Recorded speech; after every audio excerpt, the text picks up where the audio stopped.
Hey there, fine folks. Welcome. Today, I'm going to talk about creating space.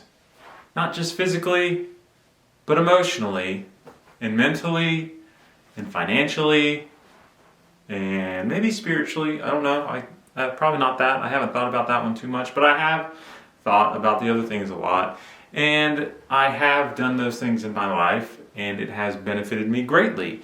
So, if you're feeling depressed, or stressed, or like you're living paycheck to paycheck, then just stick around for a little bit and I can help you with a few of those things. And as always, I'll be working out too, because we're just hanging out. We're getting better, we're getting stronger mentally and emotionally and physically.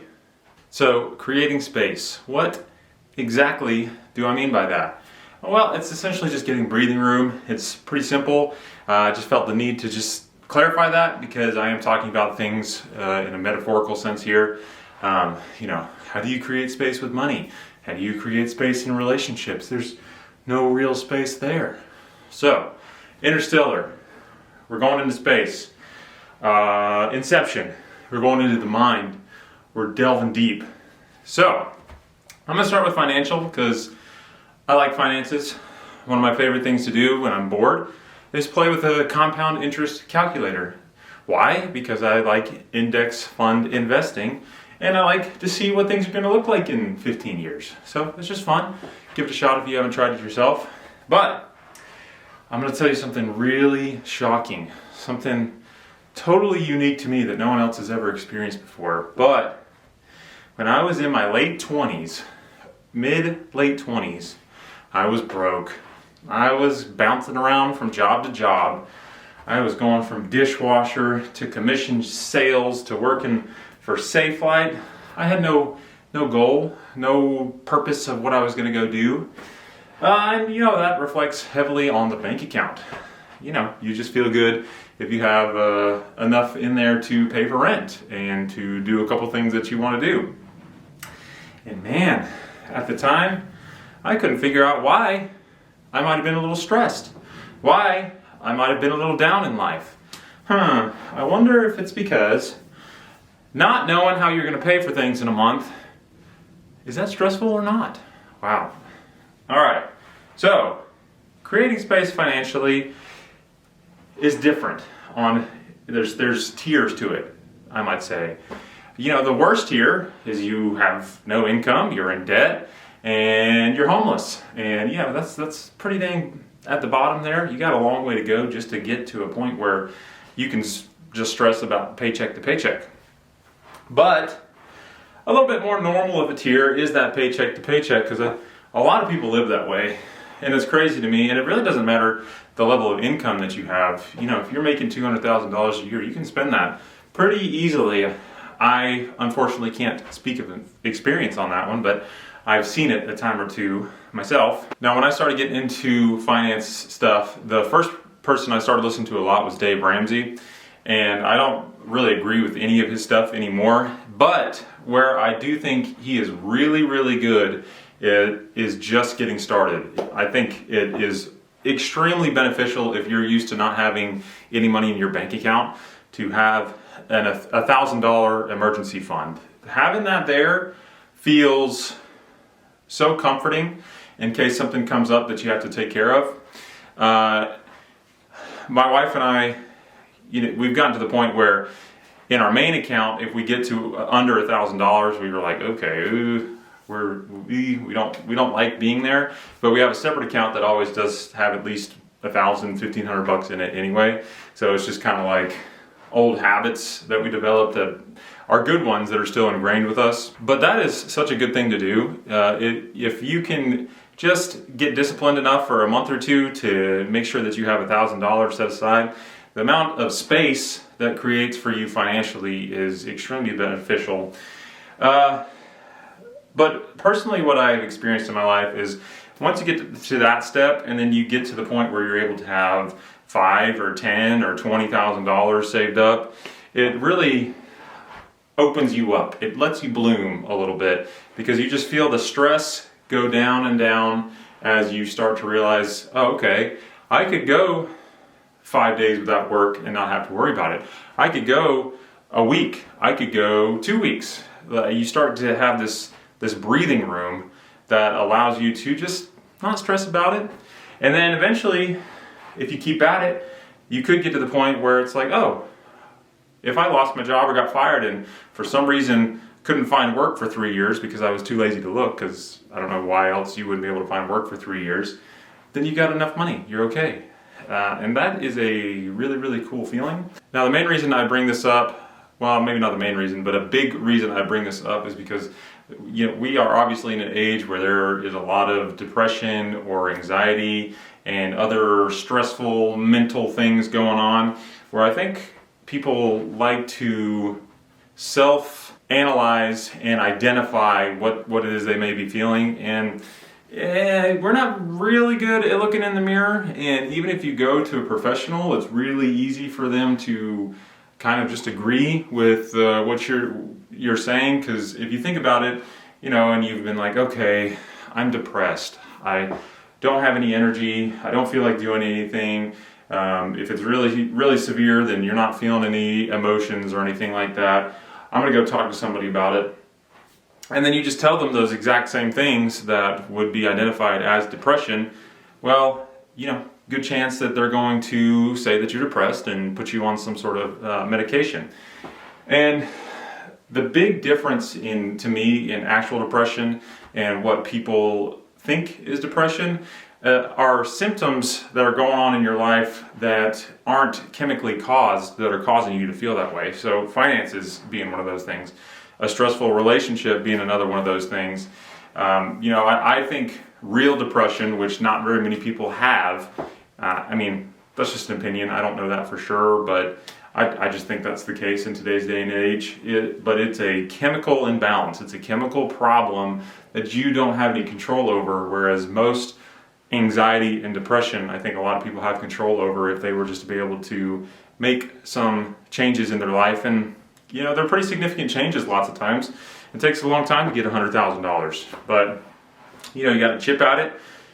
You got to have some discipline, and it's really easy to look at the end of that and be like, wow, it's going to take me forever to get there. But it's really fulfilling to work towards something like that.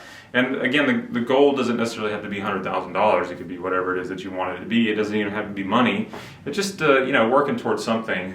I think we've all experienced that feeling of progression and how good that feels, and that can be very uplifting too. That could be something that gets you out of a funk. I know lots of times funks are something that I've struggled with a lot. I would never say that I've been depressed or anything like that, but there'd be 2, 3, 4 weeks where I just get in this mood where I'm not fun to be around. I don't even like being around myself. But getting into working out is something that has really helped make that go away on a consistent level. The finances, obviously. So yeah, there's that side of it. We'll talk about some other sides of it here in a minute. Okay, so next we're going to talk about creating space in relationships. And this one is a lot harder for people to identify, because you can't just look at a bank account and say, I have no money in there, I need money. Relationships are hard for people to navigate. I have been very beneficial in my life to actually have watched my parents go through a divorce. You can learn a lot about how to have a relationship by watching your parents go through a divorce, because you get to learn all the things that you shouldn't do. Now, in my opinion, the best way to create space in a relationship is through boundaries. And that is a little bit tough to navigate, because relationships, and when I say relationship, I am thinking more about long-term relationships with a spouse or a partner. And you think about putting boundaries on them when the whole point of them, in a sense, is to be more vulnerable with this person over time to see if they hurt you too much. Because, you kind of fall in love with people that don't hurt you in a way. It's a little bit more of a morbid way of looking at it, but it's true. You fall in love with the people that just make you feel good more often than not. That's what it is. But you still really have to set boundaries through that. And I think a lot of people struggle with things that are kind of deemed normal in relationships, like jealousy or guilt manipulation, just bad communication in general. I think communication is the most important thing to have in a relationship. I think it's more important than love, because if you can communicate really, really well with someone and they communicate really well with you back, and you both have an open mind, then good chance you're just going to fall in love with that person anyway, because that's just a good person to be around. That's just an enjoyable person. One thing I got to learn early on from my mom is how to not respond to guilt tactics, because that was one of the ones that she liked to use a lot. She used to try and make us feel guilty as kids, and obviously that's not something that I liked or like now. So I still remember specifically the first time when I was a teenager or something where my mom was using a guilt tactic on me, and I just ignored it. It didn't bother me. I didn't care. I just ignored her. And that was a very, very valuable lesson that I have used over and over and over again for the last 20 years. So that kind of naturally leads into setting the boundaries. You have to be able to identify the things that you need to set boundaries for before you can set those boundaries. So I'll just speak personally. For me, jealousy, I wasn't having any of it. You know, if you're jealous and if you're going to take it out on me because you're jealous, I'm done with you. If you can't correct that, well, see ya. Have a good time, good luck. Go find somebody that's going to put up with some of that annoying behavior. I don't want to deal with it.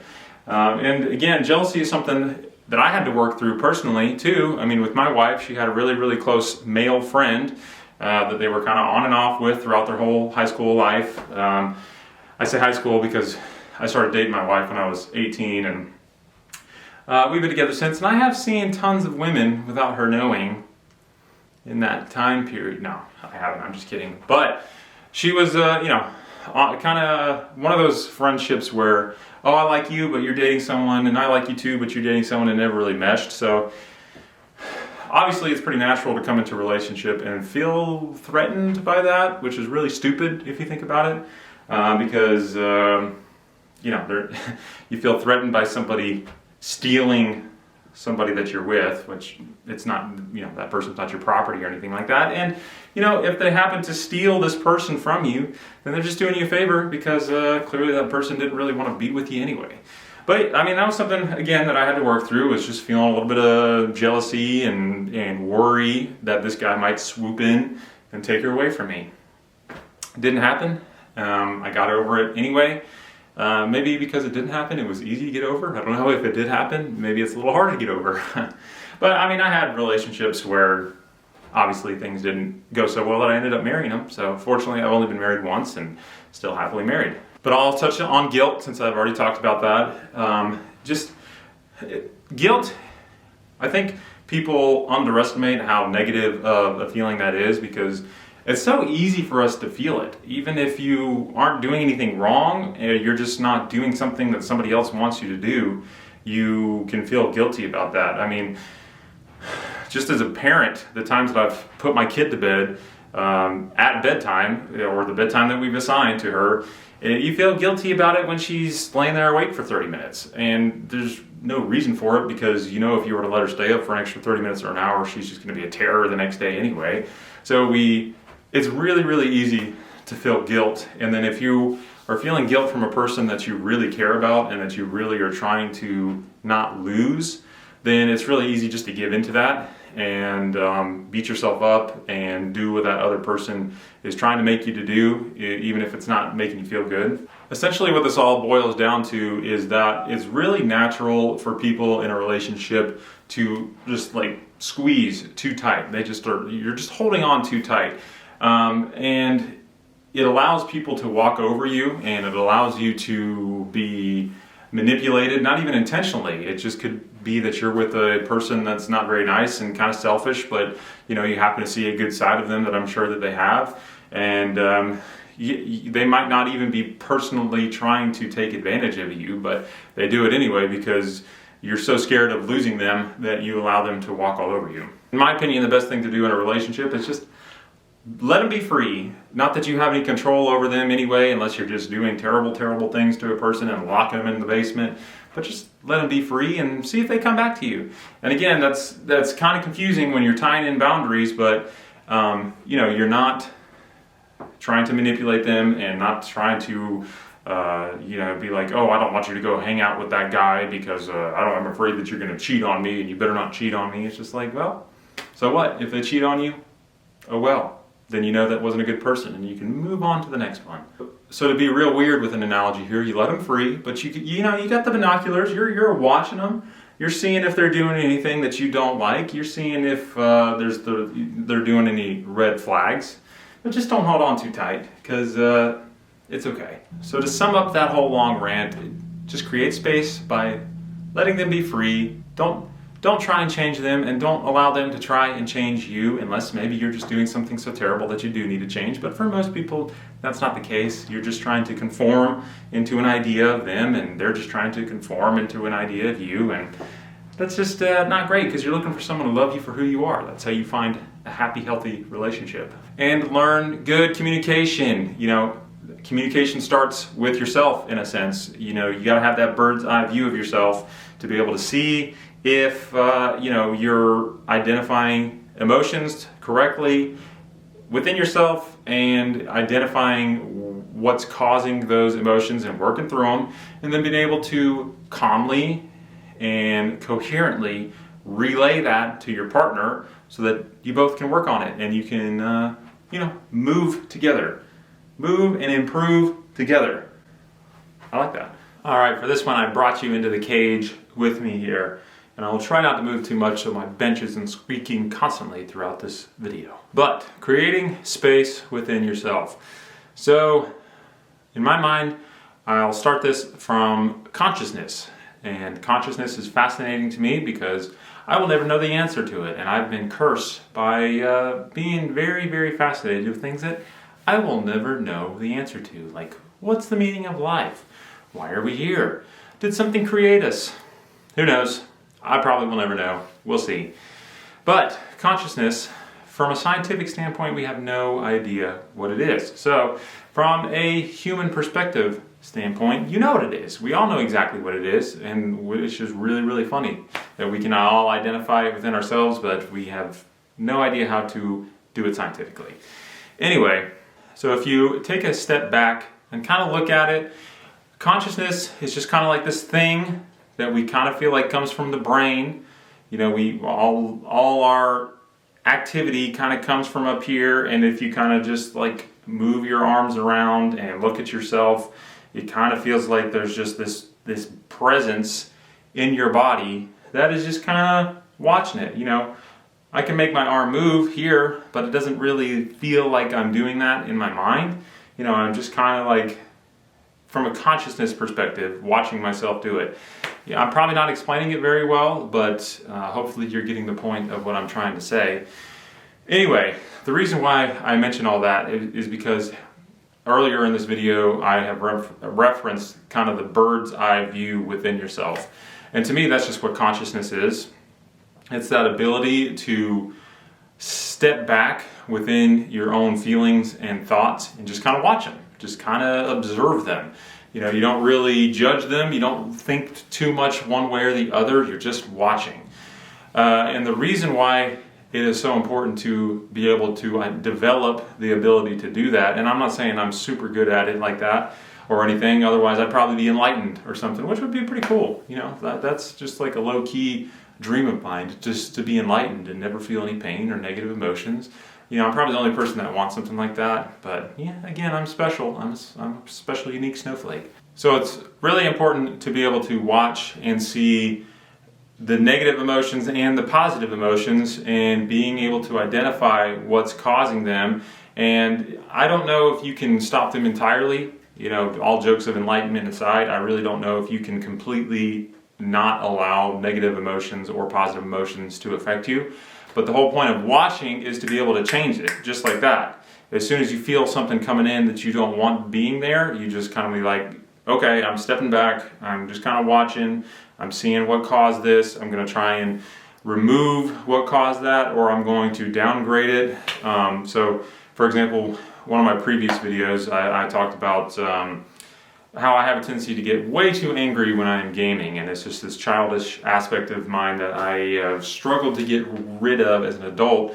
And the big reason why is because I get so zoned in that I lose that bird's eye in the sky. So since I put out that video, I have been making a conscious effort to maintain that while doing it, and that was about a month ago, and it's been going really, really well.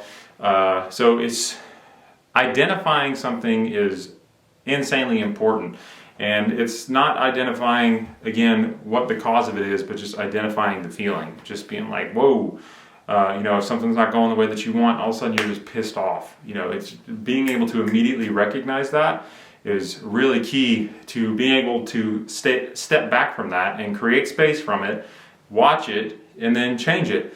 And again, you're watching it with as little judgment as possible, because the judgment just brings on the guilt, the shame, the embarrassment.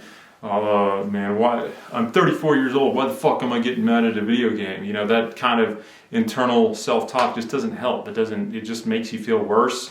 So just noticing it is the first step, and then being able to identify the cause of it is the next step, and then to permanently correct that, or at least not make it near it as much of an issue in the future, is to kind of reverse engineer it in a sense, or break it down in a way that makes sense to you. So again, with this video game example for me is, I'm not competing with anything. It's not a job. It really doesn't mean anything other than it's supposed to be fun. So with that being in mind, and with that just kind of being that focus that's always up here, things just don't bother me the same. And it's funny that it's kind of taken me this long to figure it out when I have been able to apply this to other areas of my life. But again, I would get so zoned in and so locked in that it was hard for me to focus on it in the moment. Another really good example that I think I definitely could work on, and I think most people can work on, is just their job. We have this whole mindset in today's society that we're in a toxic work environment, and that the fact that we go live, or that we go work 9 to 5 is so terrible. Well, okay, 9 to 5 is pretty terrible. I do hate that, if I'm being honest with you. I rarely work that long, fortunately. I make significantly less money because of that, but I'm okay with that because there's other ways to make money other than going to work a job. Anyway, that made me sound like I'm doing something illegal, and I'm not, I promise. Well, nah, I'm just kidding. It's very, very easy for us to resent our jobs, which is really, really strange when you break it down, because the whole reason why you're doing that job is because you want to, but because we do things that we don't enjoy lots of times, and because so much of the rest of our life is filled with things that we enjoy, or at least makes it feel like it's enjoyable. Most people wouldn't say that scrolling through social media for 3 hours is necessarily enjoyable, but a lot of people do it anyway, and it does help you relax, at least. But there's nothing stopping you from going to move into the woods and with a tent and an axe or whatever, and trying to build yourself a log cabin and trying to hunt and gather like we used to do. There's nothing stopping you from doing that. So, the reason why you're working a job is because you want to. And the reason why you do anything, unless you are literally being forced to do something, is because you want to. Regardless of how it makes you feel, if you don't want to be in that place doing that thing in that moment, you can probably just leave, and you didn't have to go to begin with. Maybe that's a little bit of a controversial take for me, but I do genuinely believe that people are doing exactly what they want to do all the time. You just have to break it down into a hierarchy of things that you want. If it's 1 o'clock in the afternoon, you've been working 4 or 5 hours and you're hating your life, it's really important to be able to step back in that moment and say, no, I actually do want to do this. Because again, just to practice it, do I want to be here working this job right now? Well, why am I here? To make money. Do I care a lot about making money? Well, yes and no. But why do I care about getting money? Well, so that I can do the things that I want to do, which is something that I do like. And I also want to be able to take care of my family. So then you start progressing into that hierarchy of the things that you actually do want and that do matter to you and that you do value. So being able to break down anything in your life that you feel like is putting you in a bad space is very, very important to do, and reverse engineer it and play it backwards in your mind, whatever you got to do to make it make sense so that you can not let it affect you that way anymore. Again, just create space. Create space within yourself to be able to watch and learn.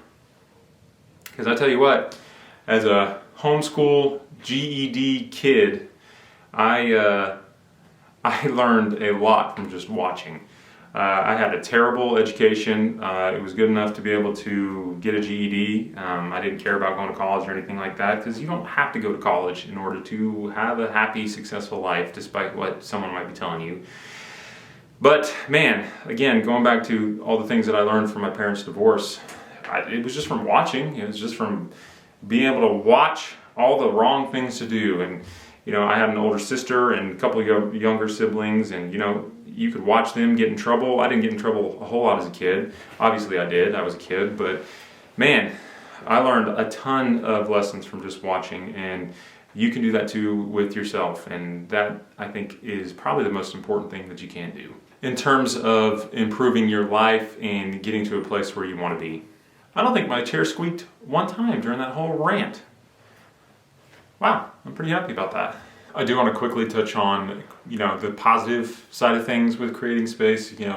It's important to be able to separate from the good emotions too, because you want to make sure, or the good feelings, because you want to make sure that you're not developing addictive habits, or you're not getting sucked into some cult-like mentality to where you're all going to take some suicide drink and you're all going to go out into planet Zarbanarb, flying on spaceship Doobity. I don't know. So you want to make sure that you are paying attention to all of it, because there are traps in the positive side of things. You think of drugs, you try a drug, and I don't speak from experience on this. I've never really been interested in drugs. The risk outweighs the reward significantly to me. But, you start feeling too good, it's easy to just chase that feeling of feeling too good. So pay attention to all of it. This ties a lot into essentially what Stoicism is. You don't want to get too high and you don't want to get too low. You just kind of want to ride in the sweet spot. So, if you haven't looked into Stoicism much, maybe that's something that'll work for you. Go look into it. All right, that's it for today. I am going to end it now. I probably could do some more work. I probably could work out some more, but I'm kind of done with it. I spent enough time on this today. I'm going to go hang out with my girls. It's Sunday. I'm going to go do things. We're going to go walking in the woods. We're going to create space by going into more space. See, that was the the Inception part of it, to where, I'm trying to make you think about something that doesn't really actually make sense if you do think about it, but it makes me sound really, really smart from a really stupid perspective. So take that as you will. But it's close to Halloween, so hopefully I can find a way to scare my 4-year-old, make her think that there's like some sort of ghost out there while I'm in the woods. Maybe run ahead of her, hide behind a big tree, and just scare her the old-fashioned way. Boo! We'll see. It's going to be fun. The goal is to make her, pretty irritated with me, and make her not want to be around me because I'm such a nuisance. That's how you know you're doing a good job, is if your kids don't want to be around you. Even at 4 years old, when they love you unconditionally. But thanks for watching. I might change up the format of these videos. I might stop doing the exercise portion of it, because I don't feel like I'm bringing a whole lot of value with that in terms of explaining what I'm doing very well, or the benefits of it, or blah blah blah. I might just start doing more of the talking side of things. We'll see. I don't know. Playing with it. That's the fun of a small, newish channel, is you just do whatever you want with it, and just have fun, and just stick with it, because I do believe that this will go somewhere someday. It just is going to take some time, so we'll see. But thanks for your support. I do appreciate you, and hopefully I'll see you next time.